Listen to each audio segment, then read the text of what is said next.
आखिरी बस आरव तेजी से सुनसान गली में दौड़ रहा था। उसका बैग कंधे से टकरा रहा था। सड़क किनारे एक दुकान की घड़ी पर समय चमक रहा था। 11:57 रात। सिर्फ 3 मिनट। अगर वह बस चूक गया तो उसे पूरे 6 किलोमीटर पैदल चलना पड़ेगा। खाली सड़कें, इधर उधर घूमते आवारा कुत्ते और रात की भारी खामोशी।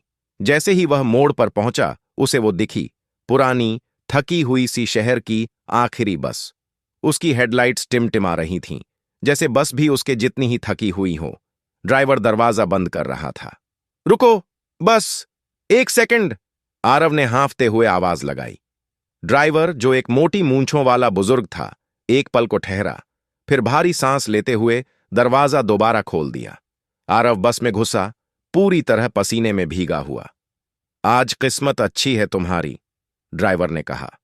आरव ने सिर हिलाया और खिड़की के पास वाली सीट पर गिरते हुए बैठ गया। बस में सिर्फ 4 और यात्री थे।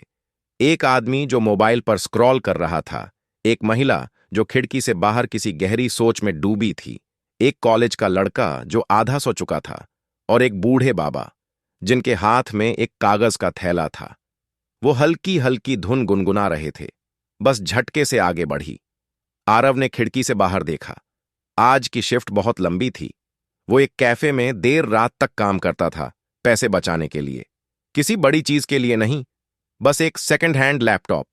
उसका पुराना लैपटॉप 1 महीने पहले खराब हो गया था, ठीक उसी समय जब उसका फाइनल प्रोजेक्ट चल रहा था। तब से वह दिन में पढ़ाई और रात में काम कर रहा था। बड़ी तेज दौड़ लगा दी बेटा, पास बैठे बूढ़े बाबा की आवाज आई। आरव हल्का सा मुस्कुराया। ऐसा ही लग रहा था जैसे जान बचानी हो।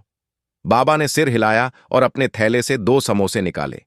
लो, खाओ, दौड़ने में ताकत लगती है। आरव झिझका। नहीं बाबा, मैं ठीक हूं। बाबा हंस पड़े।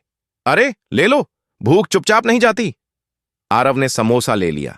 उसे एहसास हुआ सच में भूख लगी थी। जैसे ही उसने पहला कौर लिया, बाबा बोले, मजेदार चीज है ना, इस बस में हर किसी की एक कहानी है। वो लड़का, उन्होंने ऊँघते हुए कॉलेज स्टूडेंट की तरफ इशारा किया, शायद रात भर पढ़ाई कर रहा था।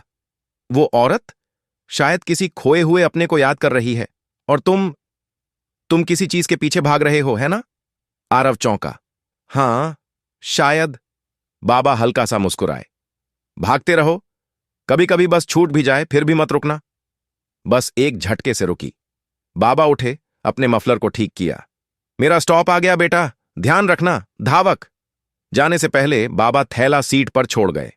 आरव ने उसे पलटा तो उस पर कुछ लिखा था, कई बार मंजिल से ज्यादा सफर मायने रखता है। आरव कुछ देर तक उस लाइन को देखता रहा। आज की रात सिर्फ आखिरी बस पकड़ने की नहीं थी, ये समझने की थी कि वो भाग क्यों रहा था। उसने हल्की मुस्कान के साथ बैग कसकर पकड़ लिया। कल फिर दौड़ लगानी थी।